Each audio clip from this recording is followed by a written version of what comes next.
All right. All right. All right. Great day to you, beautiful people. Great day to you. I hope you're doing well. It is what, Friday? So happy Friday. Happy Friday. All right. Let's get into the book. I don't let's see. I guess I should do all the introductory stuff. Great day to you. Hi there. Well, welcome to whether you're watching on YouTube, the Beneficial Black Man channel, or watching on my Instagram, which is Jamal Calpin. Welcome to a Reading with Jam session. Yay!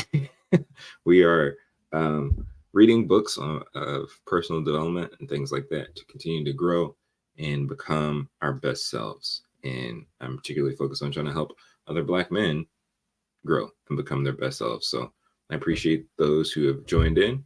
What's up? What's up? What's up?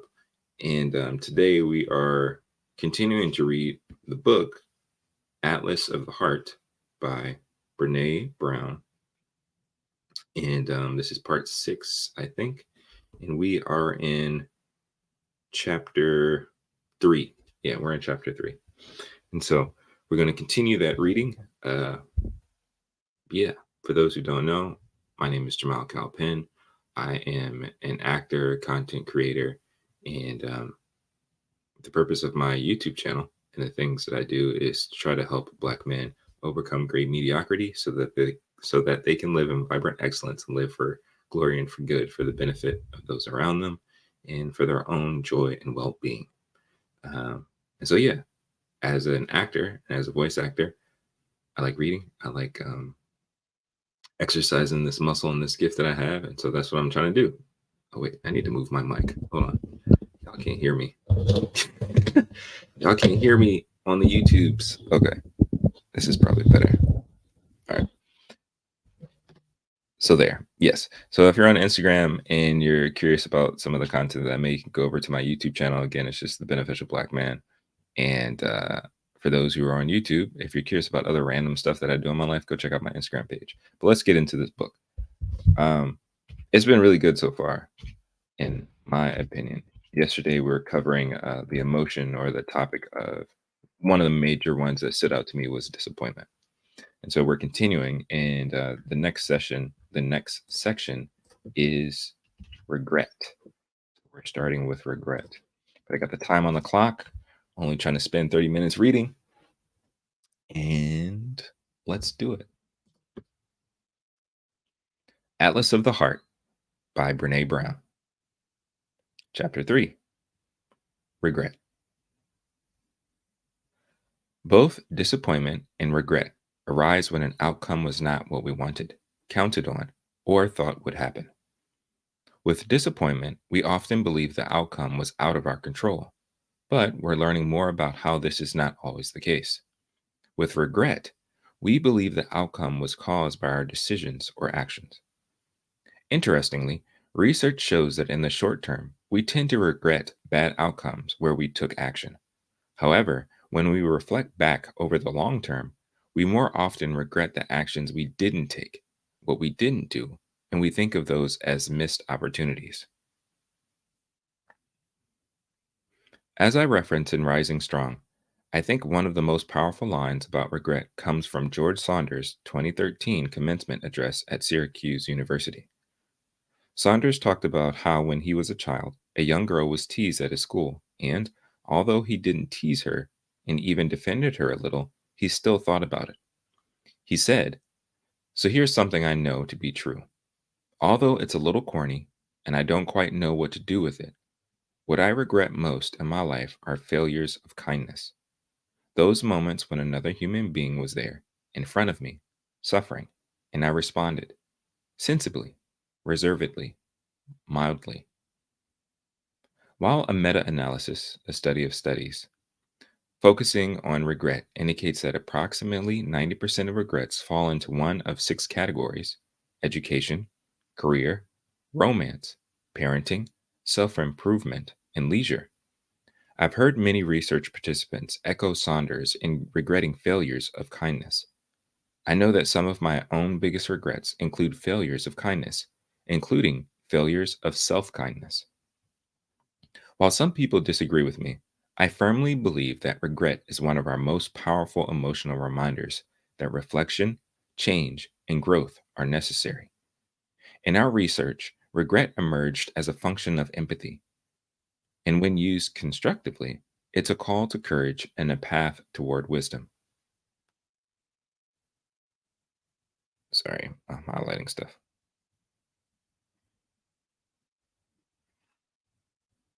Okay. The idea that regret is a fair but tough teacher can really piss people off. No regrets has become synonymous with daring and adventure. But I disagree. The idea of no regrets doesn't mean living with courage, it means living without reflection. To live without regret is to believe we have nothing to learn, no amends to make, and no opportunity to be braver with our lives. Mm. One reason we may avoid regret is the fact that it can be accompanied by an element of self blame and even guilt.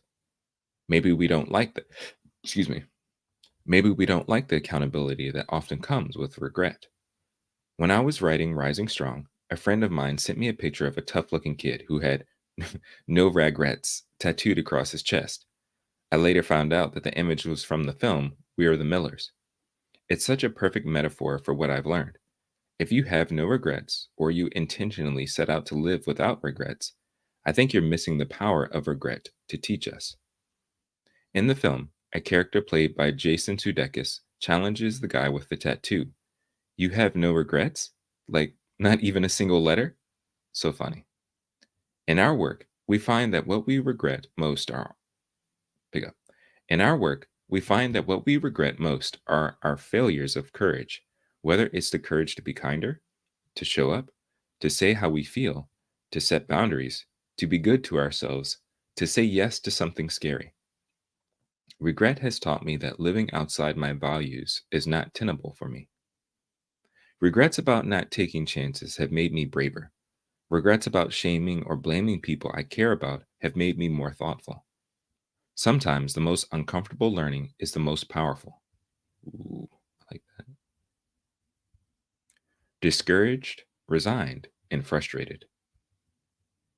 Discouraged, resigned, and frustrated are also ways that we feel when things aren't going or didn't go as desired. Here's a simple way to think about the differences between some of the emotional experiences we have looked at in this chapter. Disappointed. It didn't work out how I wanted, and I believe the outcome was outside of my control. Regretful. It didn't work out how I wanted, and the outcome was caused by my decisions, actions, or failure to act. Discouraged. I'm losing my confidence and enthusiasm about any future effort. I'm losing the motivation and confidence to persist. Resigned. I've lost my confidence and enthusiasm about any future effort. I've lost the motivation and confidence to persist. Frustrated. Something that feels out of my control is preventing me from achieving my desired outcome. Hold on. Sorry. I'm trying to bookmark this page. If my Kindle will work with me. Hold up. No, whatever. Okay, here we go. Okay. Things to note here. Feeling discouraged and resigned is about effort rather than outcome. With discouragement, we're losing the motivation and confidence to continue with our efforts. With resignation, we've lost the motivation to keep trying. Frustration sometimes overlaps with anger. Both anger and frustration can result when a desired outcome is blocked. The main difference is that with frustration, we don't think we can fix the situation, while with anger, we feel there is something we can do. All right. Sorry, y'all. I have to move my setup around a little bit. Well, that was the end of chapter 3, but we're going to keep going since we have plenty of time. And we're going to move on to chapter 4. Places we go when it's beyond us. Places we go when it's beyond us. Chapter 4, and we are reading Atlas of the Heart, by Brene Brown. Awe, wonder, confusion, curiosity, interest, surprise. Awe and wonder. If I had influence with the good fairy who is supposed to preside over the christening of all children, I should ask that her gift to each child in the world be a sense of wonder so indestructible that it would last throughout life, as an unfailing antidote against the boredom and disenchantments of later years, the sterile preoccupation with things that are artificial, the alienation from the sources of our strength. Rachel Carson, The Sense of Wonder, a celebration of nature for parents and children. Both awe and wonder are often experienced in response to nature, art, music, spiritual experiences, or ideas. In the midst of these moments, we can feel overwhelmed by the vastness of something that is almost incomprehensible. It almost feels like what we're witnessing can't be true, like we're seeing something that doesn't fit with how we move through and understand our everyday lives. Even seeing things we may fail to notice on a regular basis, like a starry sky or a butterfly in the garden, can stop us in our tracks on occasion. Both awe inspiring events and the experiences that leave us filled with wonder often make us feel small compared to our expansive universe. Small, but connected to each other and to the largeness itself.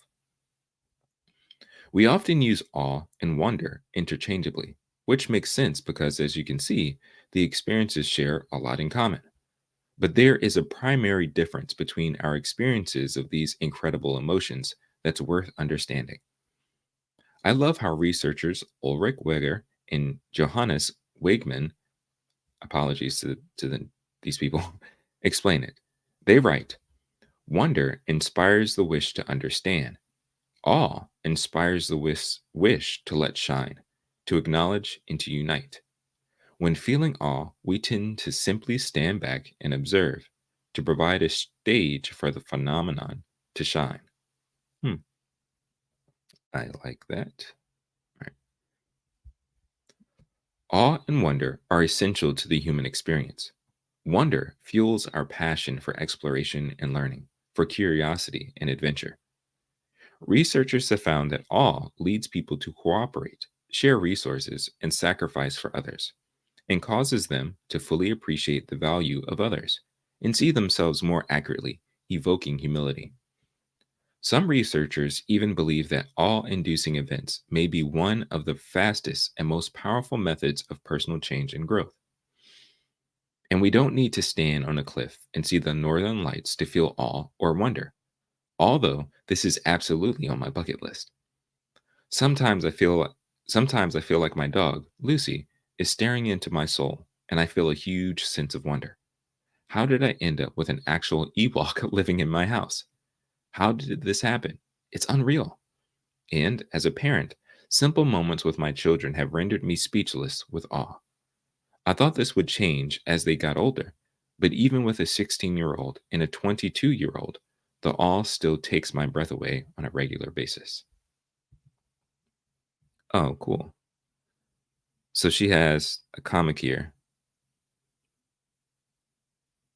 and it says awe, how it looks, how it feels, what it does to us. I wish I could screenshot this. So there you go. So you have awe. Hopefully y'all can see it, right? So the top one is how it looks. Then the second panel is how it feels. The last one is what it does to us. So it's like captivated. And then like to me, the second panel is just like you're submerged in something amazing. Like you just feel tiny. And then the last one is like, oh, we're all sharing the same experience. Like we're all together. We're all star people. I think it's cool. I like that graphic. Oh, and then there's another one. Wonder how it looks, how it feels, what it does to us. I think this one's cool too. How it looks, how it feels, flying around with butterflies, and what it makes us do. as we dig deeper into it. That's cool. So one, awe makes us feel connected to other people and sharing an experience. Wonder makes us dig deeper into something. Cool. All right. Next, confusion. I need time for my confusion. Confusion can be a cue that there's new territory to be explored or a fresh puzzle to be solved. Adam Grant. Think again. The power of knowing what you don't know. If I, if I ever start a punk band, which is not out of the question, I've already nailed the name. The zone of optimal confusion is perfect on so many levels. The concept of optimal confusion is key to understanding why confusion is good for us and why it's categorized as an epistemic emotion, an emotion critical to knowledge acquisition and learning. It turns out that confusion, like many uncomfortable things in life, is vital for learning. According to research, confusion has the potential to motivate, lead to deep learning, and trigger problem solving. Didn't know that. A study led by Sidney DeMello found that when we're trying to work through our confusion, we need to stop and think, engage in careful deliberation, develop a solution, and revise how we approach the next problem. It doesn't sound like a big deal, but how often do we observe people and ourselves dismissing new data or information that challenges our ideas in order to avoid confusion or the risk of being wrong? If you ask me, stopping to think, engaging in careful deliberation, and revising old thinking are rare and courageous actions, and they require dealing with a healthy dose of confusion, and it's uncomfortable. In an article in Fast Company, Mary Slaughter and David Rock with the Neuro Leadership Institute write, to be effective, learning needs to be sorry. To be effective, learning needs to be effortful. That's not to say that anything that makes learning easier is counterproductive, or that all unpleasant learning is effective. The key here is desirable difficulty. The same way you feel a muscle burn when it's being strengthened, the brain needs to feel some discomfort when it's learning. Your mind might hurt for a while, but that's a good thing. Comfortable learning environments rarely lead to deep learning. So, we have the zone of optimal confusion and desirable difficulty, another great band name. But what happens when things get too confusing? Based on D'Amelio's research, too much confusion can lead to frustration, giving up, disengagement, or even boredom. Learning strategies most often used to help resolve confusion were seeking help, finding the most important information, monitoring progress, and planning a strategy. Curiosity and interest. I've done a lot of research on curiosity, starting with Rising Strong, and most recently while working on Dare to Lead. It turns out that curiosity is an irreducible component of courageous leadership. Personally, understanding what it means to be curious and what gets in the way has rearranged how I parent, teach, and lead. Curiosity and interest are both important parts of our need for meaning. Sorry, pick up. Curiosity and interest are both important parts of our need for meaning making, but are they the same thing? Or are they totally different experiences? It depends on whom you ask. Researchers don't researchers don't agree. There's no consensus. However, in our research we found a clear distinction between how we use the words and what they mean to us.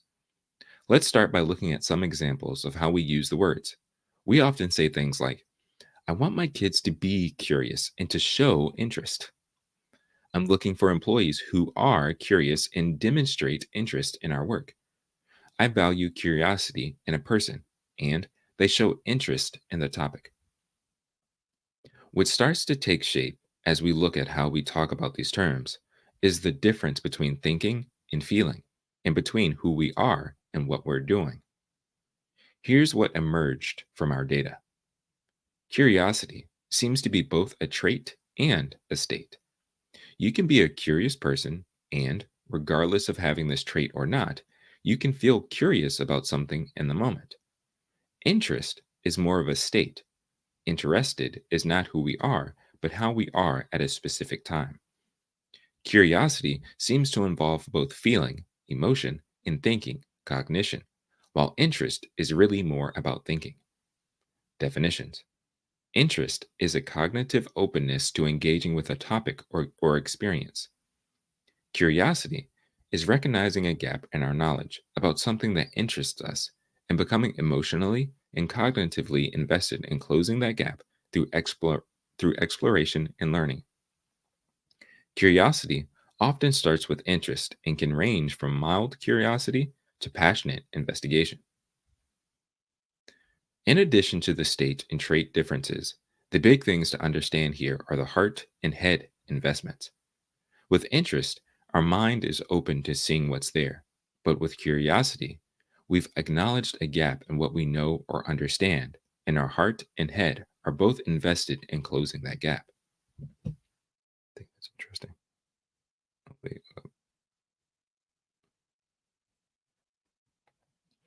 there is a thinking challenge and an emotional experience of the satisfaction, of potential satisfaction, of closing the gap.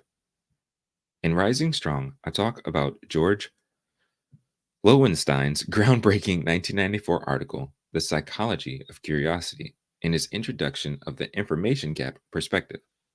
Lowenstein, a professor of economics and psychology at Carnegie Mellon University, proposed that curiosity is the feeling of deprivation we experience when we identify and focus on a gap in our knowledge. What's important about this perspective is that it means we have to have some level of knowledge or awareness before we can become curious. We aren't curious about something we are unaware of or know nothing about. This has huge implications for education. Lowenstein explains that simply encouraging people to ask questions doesn't go very far towards stimulating curiosity. He writes, to induce curiosity about a particular topic, it may be necessary to prime the pump, to use intriguing information to get folks interested so they become more curious and to create opportunities for exposure to new ideas and experiences. Curiosity doesn't exist without interest, but we can be interested and not have our interest grow to curiosity. An increasing number of researchers believe that curiosity and knowledge building grow together. The more we know, the more we want to know. I believe that. Um, oh, okay. Sorry. Sometimes with Kindle books, you can have font one way, and then you can get to another place, and the font will change. So I was thrown off. I wasn't sure what that was. But all right, let's continue reading. Choosing to be curious is choosing to be vulnerable because it requires us to surrender to uncertainty. We have to ask questions, admit to not knowing, risk being told that we shouldn't be asking, and sometimes make discoveries that lead to discomfort. Our childlike curiosity is often tested as we grow up, and we sometimes learn that too much curiosity, like too much vulnerability, can lead to hurt. As a result, we turn to self protection, choosing certainty over curiosity, armor over vulnerability, knowing over learning. But shutting down comes with a price we rarely consider when we're focused on finding our way out of pain. Einstein said, the important thing is not to stop questioning. Curiosity has its own reason for existence. Excuse me. Curiosity's reason for existing is not simply to be a tool for acquiring knowledge. Excuse me. It reminds us that we are alive. Researchers are finding evidence that curiosity is correlated with creativity, intelligence, improved learning and memory, and problem solving. Okay. Next section, surprise.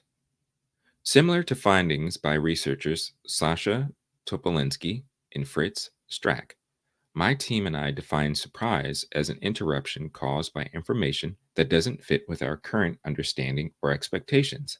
It causes us to reevaluate.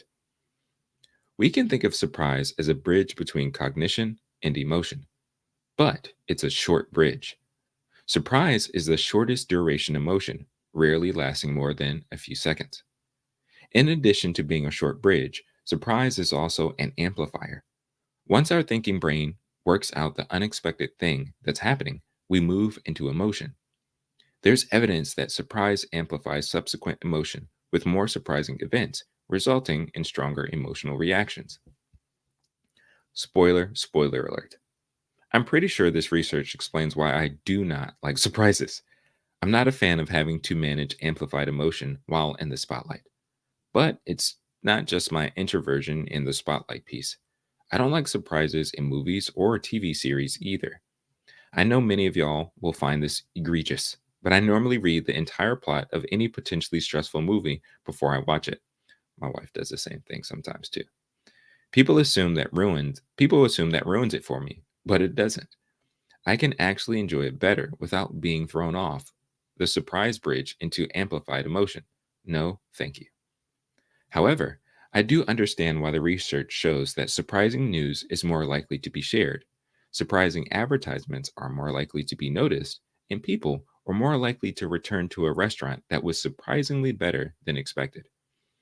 If I find a restaurant or a product that is surprisingly great, I'll talk about it to anyone who will listen. There's a strong relationship between surprise and unexpectedness. In fact, several of the definitions of surprise use the word unexpected. However, in our lived experience, we don't use the words synonymously. We normally use surprise for experiences that link quickly to emotion. When we use the term unexpected, the experience starts with thinking, just like surprise, but it often stays cognitive rather than bridging to emotion. As you can see, unexpected doesn't convey emotion the way surprise does. Okay, so we have another comic book panel. It says unexpected. It's the birthday party. She's turning 40. It's unexpected. Wait.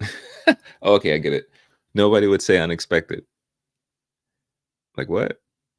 That's a strange thing.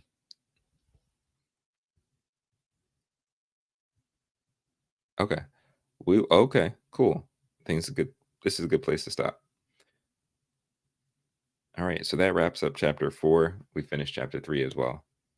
And tomorrow, no, not tomorrow. Today's Friday. So we will pick reading with Jam up again on Monday, and that we will be reading chapter 5, places we go when things aren't what they seem. All right. So today, I thought this was a kind of a cool chapter, um, especially about the curiosity and interest. I Something that I geek out about is creativity, and not only creating things, and not only like um, art and making stuff or producing stuff, but actually the processing of being creative, like how to become more creative, how to be more effective with creativity, how to be more effective in doing creative work. And so, her breaking down and talking about curiosity and how it's something that you can kind of develop is cool. And I think it's true. I think about if you're trying to learn something new, like if you're trying to learn a new skill or learn a new trade or whatever, you're trying to find out about something, you need enough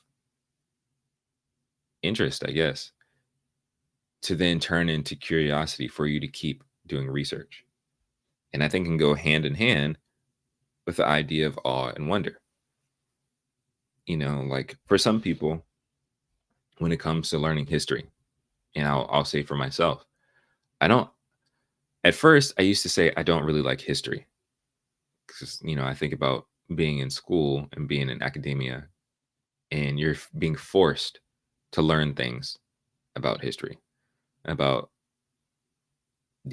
whether it's American history or if it is world history, more than likely it's like European history. You don't learn about a lot of other people. It's usually America and like the UK and Europe or whatever. But or you're being forced to read these books or read articles about these countries, about these places, about these people, that maybe on the surface you don't care about at all. Like there's no interest there. Like I don't really, I'm sorry. Certain history, certain places, it's not very interesting to me. But what I've learned is that if I can tie whatever world history or history of any situation, tie it to art, I become more curious. So for example, we'll use it. So there was this Netflix series called The Get Down. I don't know if you can. I'm assuming that it's still on Netflix, so maybe you can watch it. But it's not historically accurate. It's a fictional story. But the idea is the show sort of gives you an understanding or insight into the early stages of hip hop, right? So it gives you ideas and pieces of history of how these things developed, how hip hop came, how DJing came, how MCing, and so on and so forth, right? But as you're learning about that, you have to also learn about what's happening in New York City at that time. You have to understand what's happening culturally in that society at that time. And I find that interesting. So it starts with something curious, starts with something I'm interested in, music, hip hop music, but then it can be weaved in with other things that are happening culturally. And I think that's important, especially if you are a teacher, if you are, even if you're trying to learn things for yourself. How can you find that curiosity tie? That curiosity, isn't there like a, isn't there a streaming service called Curiosity Stream? But if you can find that stream that's tied to something that you are trying to learn or something that you are trying to be interested in, I, I think that's helpful. I think that's helpful, whether it's technology, whether it is history, whether it's, you know, something that may seem foreign at first. For some people, they really like food. So if you can tie in food and the culture of food and the things around it to how it's integrated within history of a particular place or tied to a specific event, that's enough to grab people to be like, oh, I want to learn more about it. And, we can apply that to ourselves. Like, so if I want to know about something, sometimes I have to, where's the art tie? Where's the creativity tie in that? So I think that was good. I really liked this chapter. This chapter number 4, places we go when it's beyond us. The awe and wonder, um, confusion, which is interesting, curiosity and interest, and I think that was it. Oh, and surprise, surprise. Oh, surprise and unexpectedness. But no, yeah, I think that's a pretty fun chapter. But all right, hope you all enjoy. I'm going to quote Julian Gordon. He says, strong end. We don't have weekends. So hope you all enjoy your strong end, that you rest. And hopefully you find something to be curious about over the weekend, whether that's a new Netflix series or maybe if you're have the ability to go outside and, be curious about nature, but find something curious, find something that sparks your curiosity. That's what I'm trying to say. But y'all be safe, and I will see you all on Monday, Lord willing, to continue our reading of Atlas of the Heart by Brene Brown. Thank you all for joining me. Thank you all on YouTube, and thank you all on Instagram, and I will talk to y'all later. Peace.